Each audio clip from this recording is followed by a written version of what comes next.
So, welcome to Drugstore Culture Vodcast number 10, and it gives me enormous pleasure to welcome our guest, James O'Brien, who's I have to be honest, a great hero of mine, one of the great broadcasters in our country. He reaches almost 1 million people a week, I think, on LBC, 10 a.m. to 1 p.m. And now he's written an excellent book, How to Be Right in a World Gone Wrong.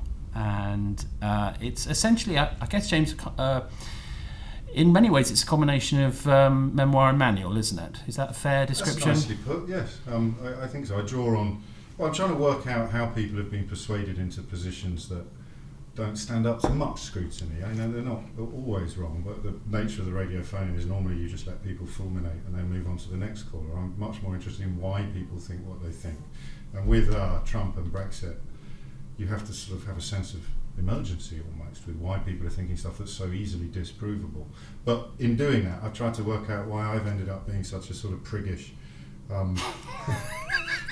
preachy individual as well, and so that's where the memoir bit comes into it as well. Did you have a? I mean, it's interesting because a lot of people have a lot of people who fit a kind of ideological mould, which I think you might and I might have some certain amount of convergence on. Felt in 2016 a sudden sense that things had got very urgent. Yes. Did you feel that with Brexit or with Trump or between? More with Trump, actually. I think Brexit has been a slower burn. I presumed, and there's still a tiny little bit in me that think there is a rabbit, but because the calibre of people that remain, I mean, there's some very dismal people obviously involved on that camp, but I've got friends and colleagues who are decent people, and they still cling to this notion that something good will come of it, something that will be better than what we had before. Yes. So it's been, I expected when I, for example, took a call from a haulier in Dover describing apocalyptic scenarios, I presumed that they knew about this in the cabinet and that it was all in hand, and that something. And then I read in the FT this weekend about this a year after, not the case. They said the cabinet was shocked to discover what might happen in Dover at the Conservative Party conference, which I'd never go to. But it's a very wise strategy. Trying to avoid politicians in general so that I don't have crises of conscience when I want to give them a coating on air. But the Dover, the Port Authority of Dover had an animate. Someone sent me the film on the screen, not at this year's conference, at last year's conference, describing precisely what was going to happen. So all these people must be walking past these screens and just going, no, nonsense, Project Fear. Oh, it's the merchandise being sold to the lemmings, isn't it? I guess it is. As they head off. But the sellers, I just presumed that somewhere the grown-ups would turn up and say, no, don't worry, obviously that's a disaster, obviously we've misunderstood this, but X will happen and Y will follow, and therefore things aren't quite as bad as you think. But then when Trump got elected, and I had initially some sympathy for the Brexiter who despised the association with Trump, and I indulged that sympathy for a while, but I don't indulge it anymore because I think they do. There's a reason why he capitulated. It's a reason why he had Farage on the flipping stage in America. Yes. There is a nativist, sort of bovine nationalist flavour to both parts of Brexit and all of Trump, and it was after his mockery of the disabled journalist, his maligning of the parents of the Gold Star soldier who died because he was obviously Muslim, the stuff that was, I would have thought, career-ending in almost any other context with any other politician, just kept happening more and more and more, culminating now in him trying to blame a shooting in a synagogue and a bomb being sent to CNN on CNN. Do you think liberals and centrists, for want of a better word, tend to be too concerned about obeying Queensberry rules?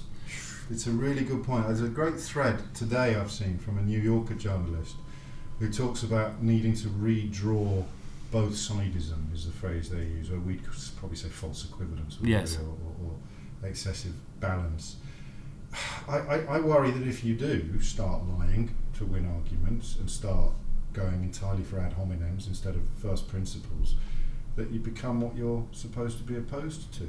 But I think there's room for manoeuvre. I don't think there's room for a reverse ferret. You can't start fighting. Well, if you go back to Remain in 2016, there was very little passion, was there? There was none at all. I mean, there was no attempt to defend the virtues of immigration, for example. No. There was just a bombardment of statistics, yes, as if this would close the deal. It was dry, and you're right, it was emotionless. But the immigration argument couldn't be made, could it? Because successive governments had essentially allowed the immigration hare to run loose because it focused all criticism of public services could be either tacitly or explicitly palmed off on immigration. So well, there's a wonderful phrase in the book where you describe it as Schrodinger's immigrant, I think. Which yes. Can you explain that the Schrodinger's immigrant is the immigrant who simultaneously moves here to claim welfare and live a life of luxurious indolence on the taxpayers' dollar, while simultaneously stealing our jobs. Yeah. And you can have one of those narratives out there, but to have both of them out there at the same time is yes. kind of the definition of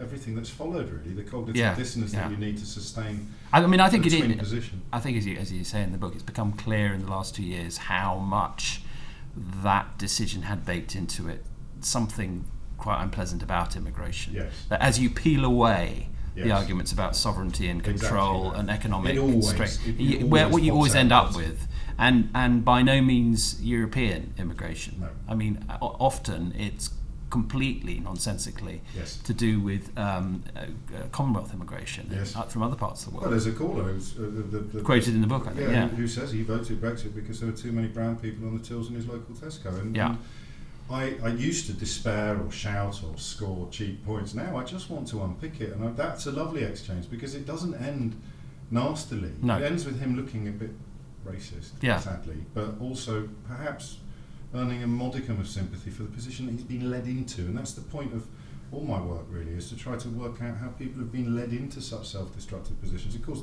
they rarely thank you for it. Well, that's something I want to talk to you about, which is really interesting to me because your method, the way you are on air, is very interesting to me because I got very interested when I was looking at the post-truth thing and a guy called Brendan Nyan from Dartmouth University, and his whole study's been about the danger of what he calls the backfire effect, which is if you take a false proposition and you just hit it too hard with factual rebuttal, people actually end up being more entrenched in their error. Yeah. It seems to me that what you do is not quite that at all, actually. It's more like it's kind of like a modern Socratic dialogue in the sense that you're although you are, you can be feisty and you can be quite clear about your views. You're trying to take the listener who you think is wrong on a journey. Is that fair? Well, you get it. There was a very sniffy review in The Guardian on Monday that specifically said phone-in contributors don't generally lend themselves to Socratic dialogues. That's precisely what I'm trying to do, is to try and make pennies drop rather than me give them pennies, It seems to me that the objective of your show is not to say I'm brilliant. No. But this is the truth. The book doesn't help with this assertion, really. Yes. How to be brilliant. Yes. No, how to be right, It's genuinely not. I mean, you've got to have an absurdly overdeveloped look at me gene to do this for a living. To go. But that's in the share price. I mean, we know that. Yes, precisely. So no, I'm not really interested in. My wife always says, I say in the dedication to the book, my wife taught me that you can win an argument without being right. Because you've got the tools and the tactics and the perseverance and possibly the stubbornness and certainly that's how I started out in this line of work. But no, now I want people I want to hear them say, when they've come on the radio and said it's political correctness gone mad, and I've asked them what they mean by political correctness, I want to hear them say, well, I suppose after a few of these questions, I suppose I mean good manners, actually. And then I say, well, why on earth do you want there to be less good manners? But you don't say that's stupid, that's wrong. No. Which may sound saying that.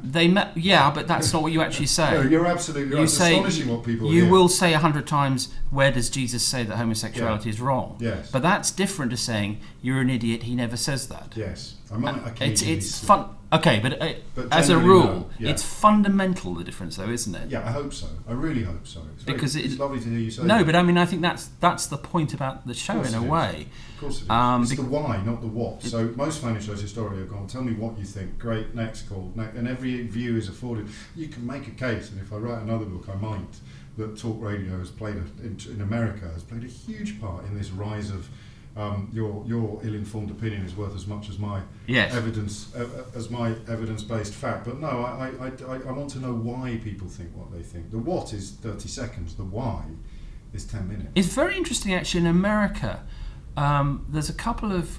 I mean, you're right. In general, the kind of alt-right sort of digital world is very sort of noisy and so on. But there are a couple of exceptions to that. One is Stephen Crowder's Change My Mind. I don't know if you've seen that at all, where he goes and sits with Louder with Crowder. He goes and sits on a campus and sits for 2 hours and just says, change my mind on gun control, or change my mind on abortion, or change my mind. I might nick that. And it's a really good model, because obviously he's a conservative, but he's very civil. Right. And the other person who does this is Ben Shapiro, who, when he does his big meetings, always ensures that the people who disagree most strongly with him get to ask the first questions. Yes.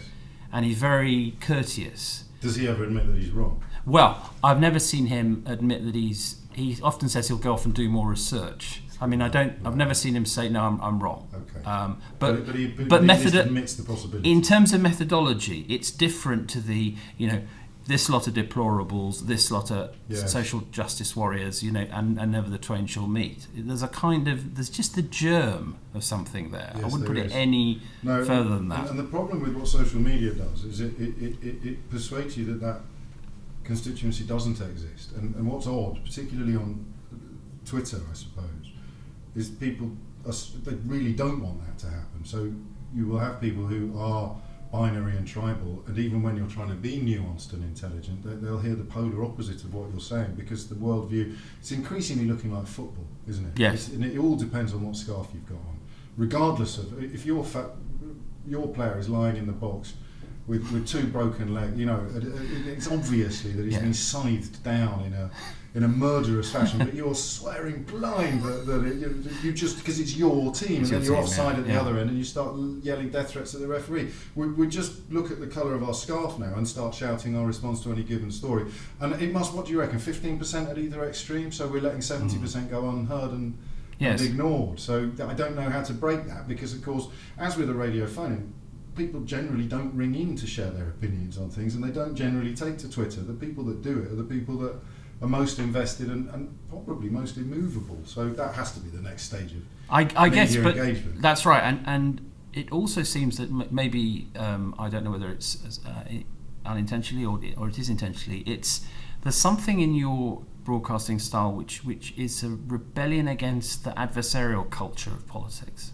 In other words, every single thing, and a lot of programming is based on the one hand, on the other. Tories Conservative, Tories Labour, this argument about climate change, that argument about climate change. Yeah. But to revert to the Socratic idea, you seem to me to be more interested in teasing a trail through an argument and arriving at some, and with some callers you won't obviously reach a resolution. Sure. But that's not the same as, on my one hand, I have Nigel Farage and here's Andrew Adonis shouting at each other.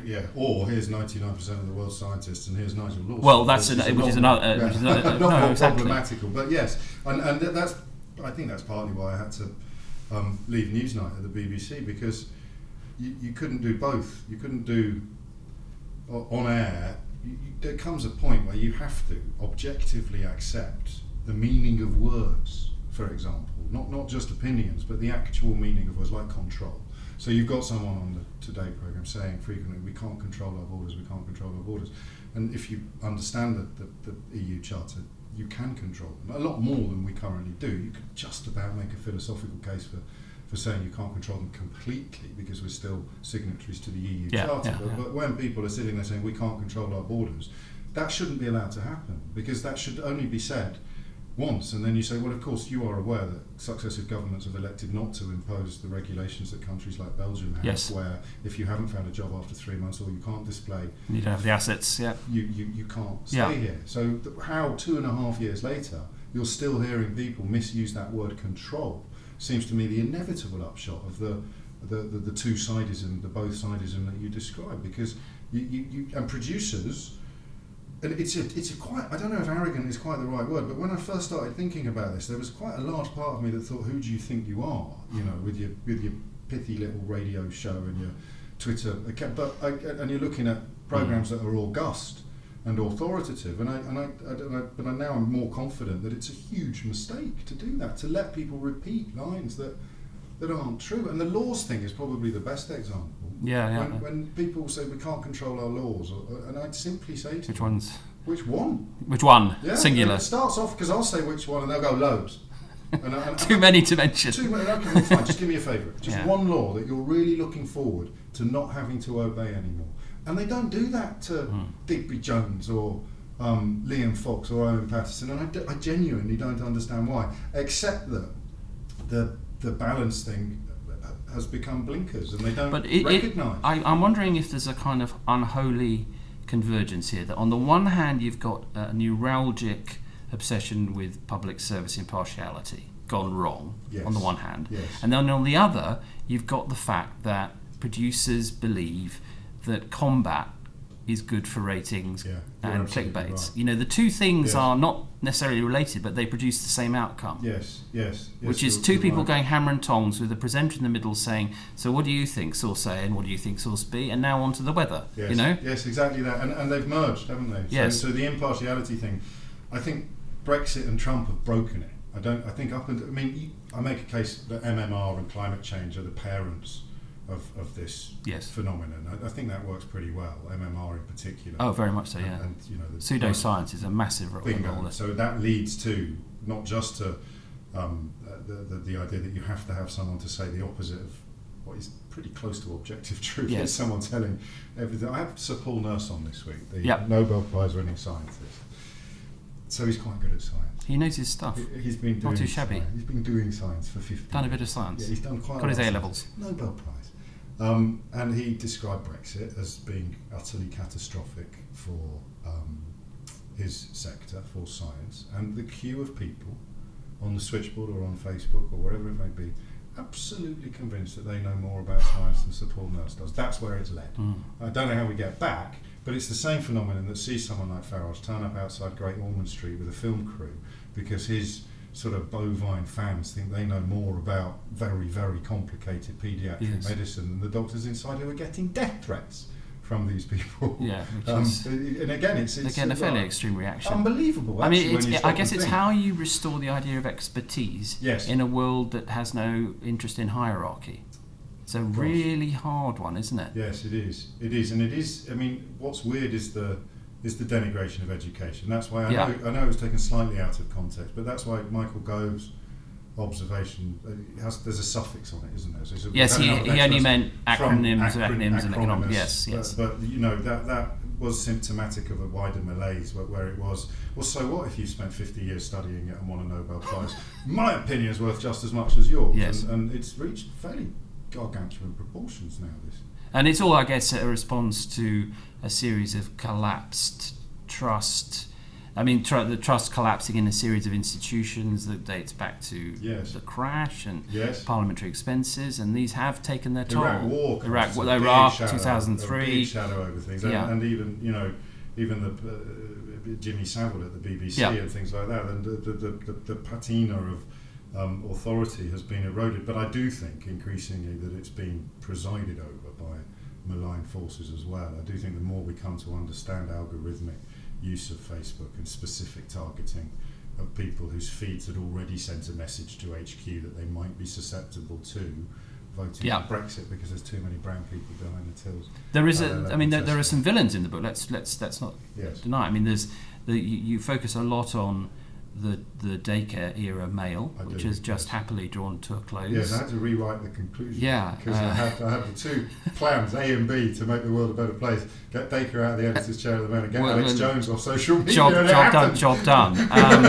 But that's interesting, isn't it? I mean, it's small steps. Yes. But not insignificant ones. No, maybe. because I mean, Alex Jones in particular talks undiluted nonsense. Yeah. And again, I think the last few years, when you asked the question about a sense of emergency, there have been so many moments when you felt, well, that's that. That game's That's on. it, yes. Yeah, he's busted.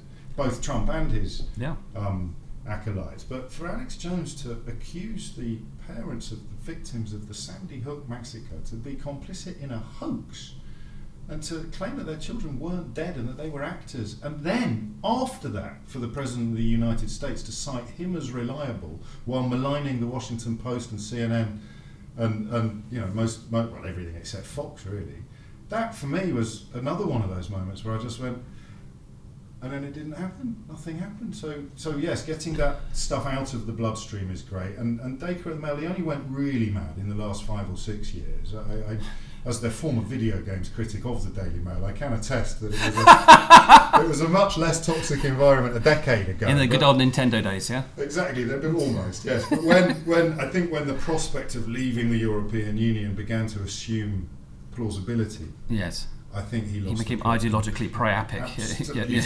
Absolutely mad for it. And I mean that was it is interesting, isn't it, that even though print has declined in its influence so radically, the Mail still does have that tremendous pulse, doesn't it? Yes. Yes. And I'm not really sure why. Are you not? Well, I mean, I think it's because all newspaper it certainly exercises a gravitational force on all other newspapers, which I suppose is, that's for sure. And then I guess it's the newspaper which, though they don't admit it, most broadcasters flick through first when it drops. I admit it. I mean, but you're an honest man. But I mean, we there's something about it that I think its clarity. Yes. Is somehow it has an almost narcotic appeal. Yes, and that goes back to David English. Even if you hate it, yes. Perhaps especially if you hate it. Well, you can hate some of the op-ed, but so you might find Little John repellent, and Dominic Lawson, Amazing Sundays, rank on others, but actually, the back of the book, the features are brilliant. Yeah. The stuff that they do that you might find yourself missing your stop on a train. Yes. Because you've become engrossed in it is superb. Well, it's a magazine every day, isn't it? It is, exactly that. And I think people miss that. They miss the fact that it's a feature-led magazine with slightly skewed news agenda, but only latterly. It's only relatively recently did it become the case that every story had to be written with a negative slant on immigration and/or the European Union. It hasn't always been like that, and I think that's where perhaps Dacre's Midas touch deserted him. So moving on to the digital villains, as it were. I mean, you alluded already to that, but do you? I mean, in a sense, that's the coming. It's already here, but the storm is gathering. Are you optimistic about the ability to kind of clean that scene a little? We saw in the budget. A new tax on digital giants, but it's a fairly small measure. It is. There's fake news inquiry by the Commons Select Committee moving ahead. These are small steps again. Do you think they'll have any real impact? It's a very good question, and I'm going to answer it with the same answer that I answered one of your other questions. I think Brexit has broken it, because where are we going to learn about the progress of Damien Collins's inquiry, which is fairly specific to the manipulation of the Brexit vote? You're not going to read about it in any of the newspapers that slavishly supported the Brexit vote, not really. Which means, unless you happen to read The Guardian or The Mirror, or I always get mixed up, the Times came out in favour, but the Sunday Times was against, and Murdoch owns The Sun, which was still passionately Brexit. So I don't think you're going to get it in the Times either, necessarily. Are we going to be able to follow the ins and outs of the inquiry? If we can, then I am optimistic that things will change. But what you have to remember, and what I perhaps am more exposed to than most, is even if we now assembled an incontrovertible mountain of evidence that a huge amount of effort had been put into manipulating the vote in the run-up to Brexit and the run-up to Trump in America, the Cambridge Analytica connections, all that sort of thing, no one's going to admit that it swayed down. Nobody is going to say, oh, crikey, more fool me. I fell for that. They're all going to think, well, maybe it happened, but it certainly didn't happen to me. And so there's two things missing: proper scrutiny, and then accountability of the victims of the scam. And also, I guess, plans to future-proof subsequent electoral processes. Because someone who's involved in all this said to me the other day, look, the really important thing is, obviously, you want to hold accountable those who may have distorted the process in 2016. But look at your next general election. That's what you should be caring about. Yeah, that's a good point. And how do you ensure that those processes? I mean, who's going to be looking at the? But you don't learn from your mistakes if you haven't. No, indeed. I mean, the one follows from the other. But I think there is a kind of tendency sometimes to think of 2016 as a kind of the abyss, rather than just the beginning. There's no reason why what follows Trump should be worse, but there's also no reason why it shouldn't. And it's looking worse, isn't it, with the election in Brazil and the rise of Orban in Hungary. But I mean, that's the problem with uncontested lies. Yes. And this is the thing the media is just not equipped to cope with. It's taken a while fully acknowledge this for me, because again, as with Brexit, I kept waiting for the grown-ups to turn up and sort everything out. But if you are lying through your teeth on a daily basis, she said today that America is the only country in the world where if you come there from somewhere else and have a baby, that baby automatically gets citizenship. That's a lie so barefaced, so utterly dishonest. Not the case. It's clearly not the case, as almost anybody in the world outside America would know. But he I oscillate between thinking he's a diabolical genius and thinking that he's just got an almost kind of, he has a kind of intuitive sense, doesn't he? No thought. Like, for example, on the day of the Pittsburgh massacre, I doubt he made a conscious decision not to say anything sympathetic. It just comes natural, and I'm sure that Bannon and others have trained him in the past to say, whatever you do, don't say anything that'll upset the base. So when asked about it, he says, well, it would have helped if they'd had guns. And then yes, like he's got simple instructions that he can compute, coupled with a fairly malign, narcissistic personality, and what comes out is, I mean, literally any president of the modern era before him would have just said, even if it was just boilerplate, unbelievable atrocity, thoughts and prayers, can't believe it, anything we can do, and so on. And he says, wouldn't it have been really good if it would have had a better outcome, I think was his. These are new. We're on new turf here. We're not equipped to deal with it yet. But in America, watching the American media very slowly wake up to it is. I wish I was looking back on it from 50 years ago as an academic exercise rather than having to live through it. But they are beginning to realise. I bet you don't, actually. I bet you're glad that you might be right. I bet you're glad you're living through it and can do something about it. As long as it ends happily. Well, it'll be our fault if it doesn't, right? That's the last precisely. line of the book, actually. It is our generational challenge, isn't it? Watch, and it's our watch, and our children are watching very carefully to see, whether we manage to. And what do we teach children? Almost as soon as they can speak, we teach them not to tell lies, and that actions have consequences. Yes. And Donald Trump is the polar opposite of those lessons, and he's currently riding roughshod over the world stage. So it's the lying, it's the uncontested lying that for me, I think it's hard to pick a favourite. But after the Russians tried to kill Sergei Skripal in Salisbury, and he was doing his press conference. Oh, in Helsinki, I think he was in Helsinki, yes. Wasn't he, after the UN thing, and he said the phrase when he was said, "Do you think the Russians were involved in this assassination attempt?" He said, "I don't see why they would." 24 hours later, this, his apology and his withdrawal, yet another moment where at any other point in history I'd have gone, well, he's not going to get out of this one. No. He just said, I meant wouldn't. Yeah, wouldn't. I said wouldn't. I said would. Would me? I meant or the other way around. Something else. So you fill it in. I said black, I meant white. Obviously. Unbelievable, but again, we've become so inured and fatigued to it that kind of goes unreported, and the headlines still, and they're wising up now. They still say Trump says, without adding, it's not true.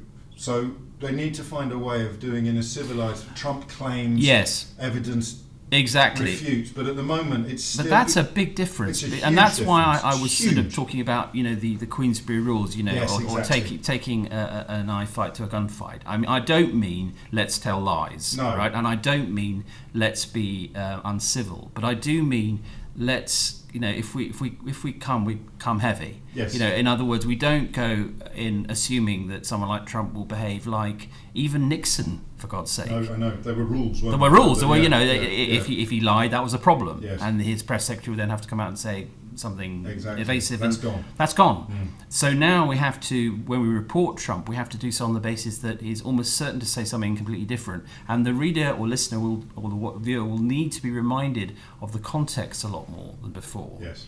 Because the sequence of events that we used to be able to rely on has gone. Yes, the presumption. The presumption that he said something yesterday, and I was going to say roughly the same thing. And it's moving slowly, and I think it is probably more incremental change than exponential change. I think it is just a case of it no longer is enough to make the headline. If the president says something that's demonstrably untrue, it somehow has to include a reference to the demonstrable untruth rather than merely President Trump says, as the caravan has got Muslims in it. Yes, exactly. There is no evidence, and it's a long way away, and it's not. There's the caller, the fake news caller, who's a British Donald Trump fan, who this again is part of identifying just where the rumps are, the 10 to 15% of either Yes, extreme yeah, of the political spectrum, because they will deny the evidence of their own eyes.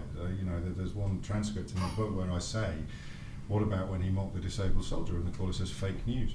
And I said, but I saw it. So he knows what he's doing with fake news. Of course he does, and he's blaming it already for terror attacks and trying to make himself the victim yesterday, saying why didn't Barack Obama get any criticism when the white supremacist terrorist Dylan Roof shot up a black church? He's trying to say, why didn't Obama? So it's so blatant and transparent that it should, when I say incremental rather than exponential, it should be quite easy to nail this down. I think it's more a case of just adjusting a couple of dials rather than buying a new boiler. But we're not there. We're not there yet. But I think it partly, I think, is how you get to the truth.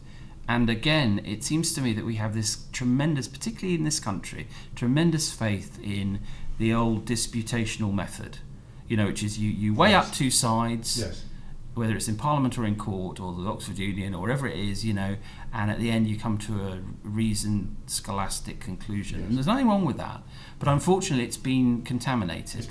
It's been abused. And so I just wonder whether, journalists now should be thinking more about, they should be framing their efforts more in terms of, and it's odd that one has to say it, in terms of discovering the truth, rather than in, as it were, describing a debate.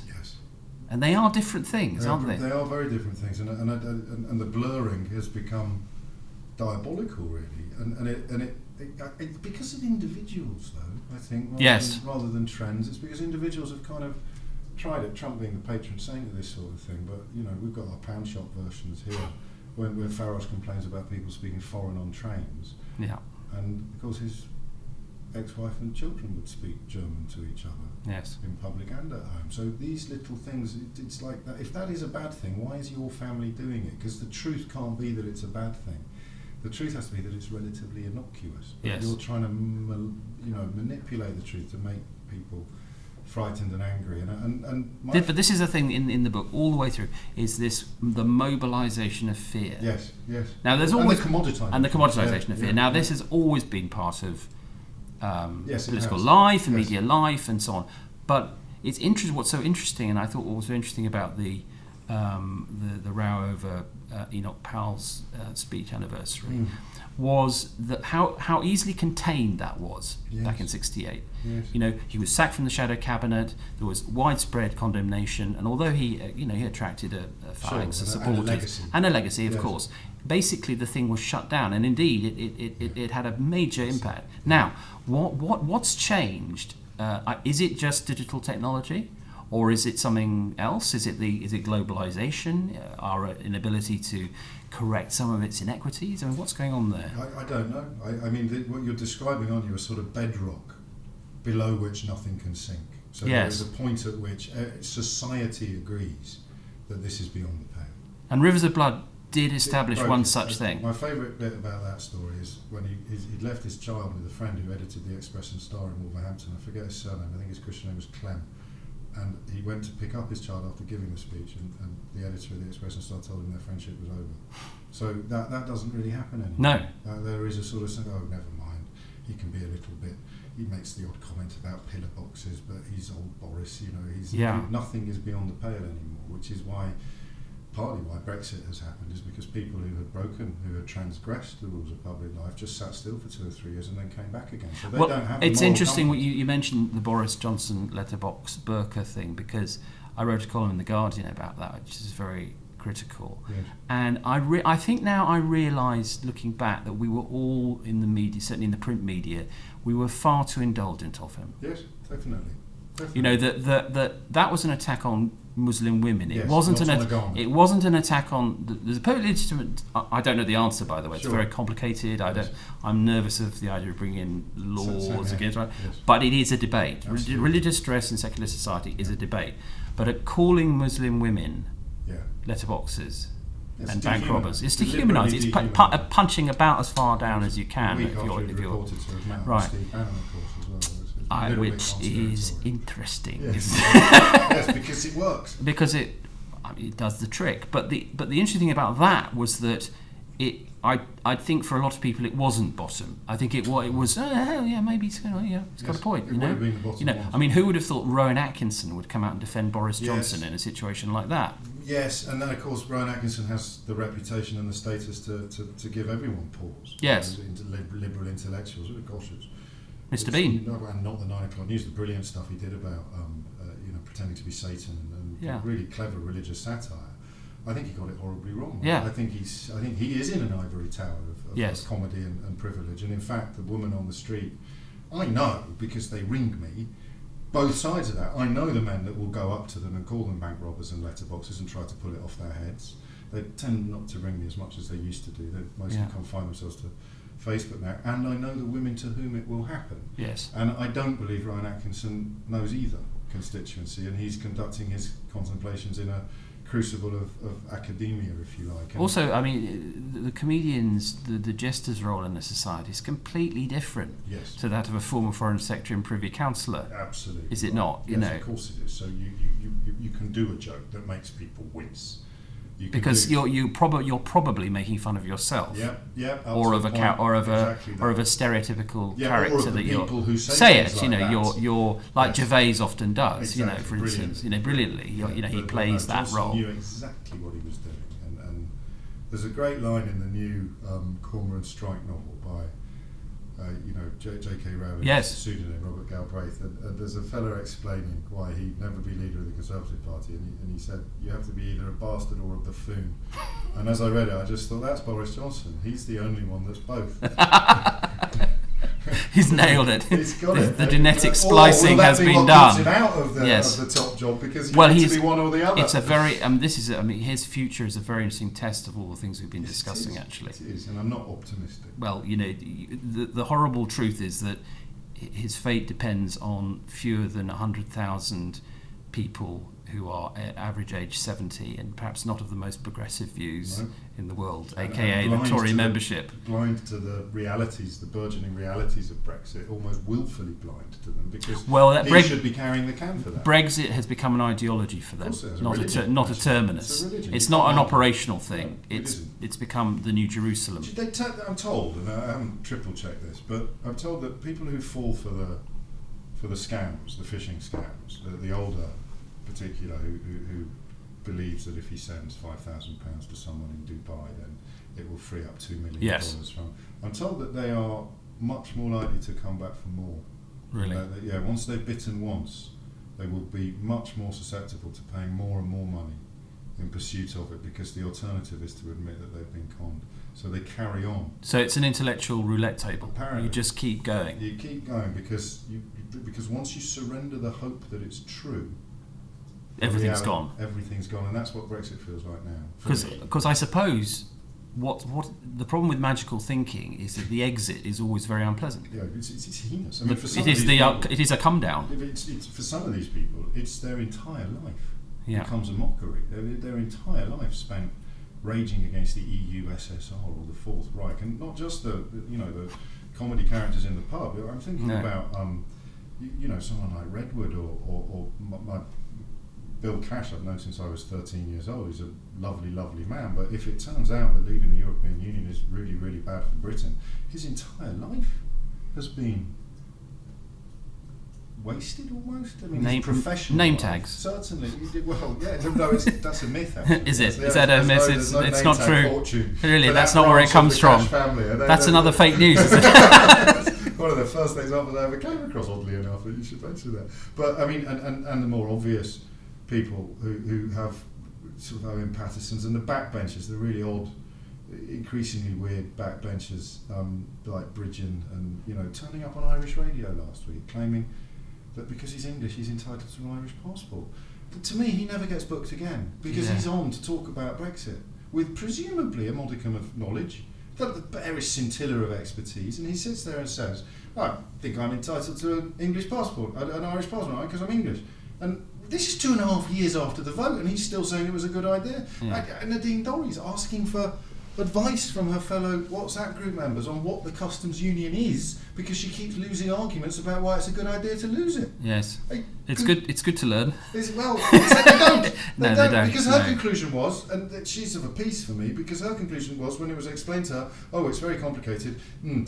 It's definitely right to leave it. So, but that's the essence of populism, isn't it? Which you is don't expect it from sitting MPs. No, exactly. But that's the point. Is that populism is offering or promising simple solutions to complex problems, and the job of our representatives is to have the guts to say it's complicated. And they're cowed. And they have no longer got that capacity. I mean, almost none of them, as far as you need to be someone like Anna Soubry at the moment.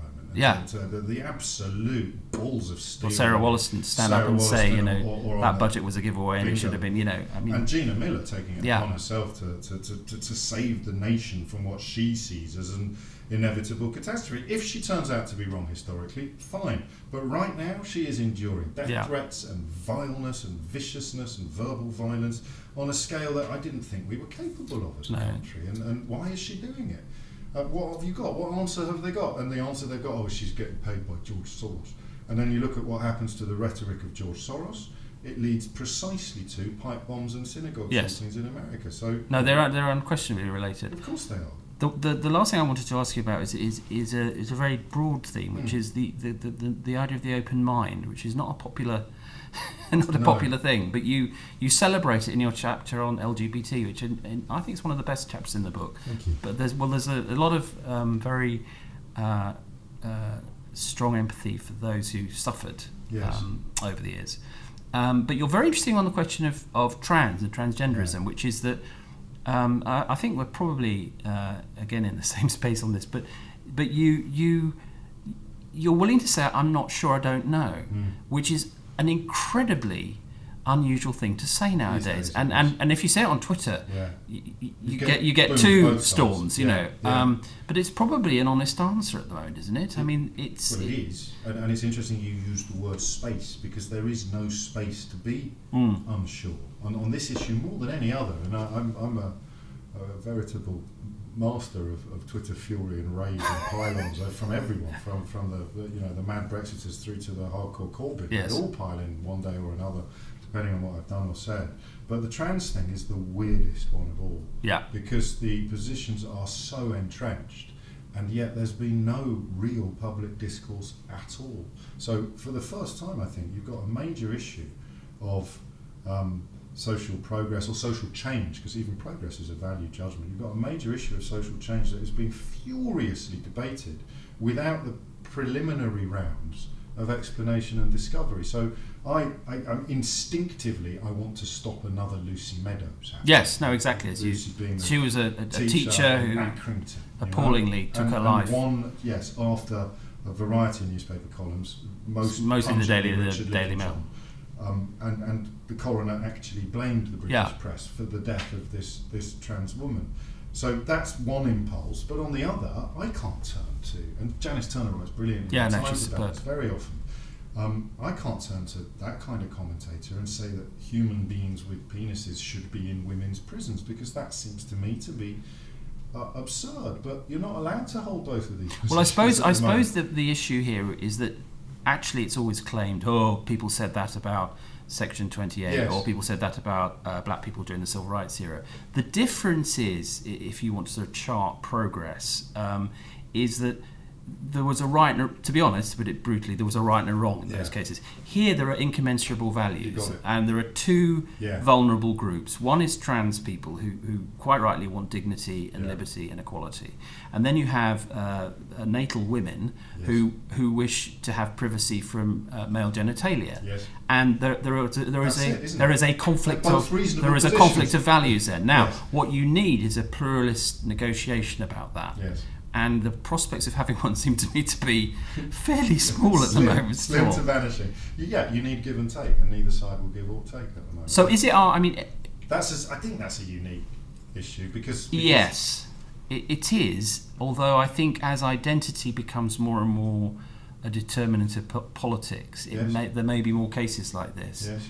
And I long for that public sphere to be able to where we could have these conversations. And I sort of wonder whether this is where broadcasting journalism needs to go. I'm glad you say that. Well, it's kind of your... Well, no, also I'm hoping that we might get something off the ground in the next few months that tries to provide light and almost. That sounds no heat. very, very interesting. Yes. Have you got something? No, well, I've got a pilot. I've got a proposal in place at a terrestrial British broadcaster. Excellent. That wouldn't necessarily confine me in the way that working for the BBC did. So, and I don't want to book, as you've said all along, even really good people, even brilliant columnists of different views, and have them to have a ding dong. I want to invite the equivalent of getting the bloke who runs the haulage company in Dover to come on and talk to me about what's going to happen at the borders in the event of a no Brexit. I don't want to have Owen Patterson arguing with Andrew Adonis about it. I want John Shirley, which is his real name, who runs John Shirley Limited and has been shipping stuff through, or Kieran,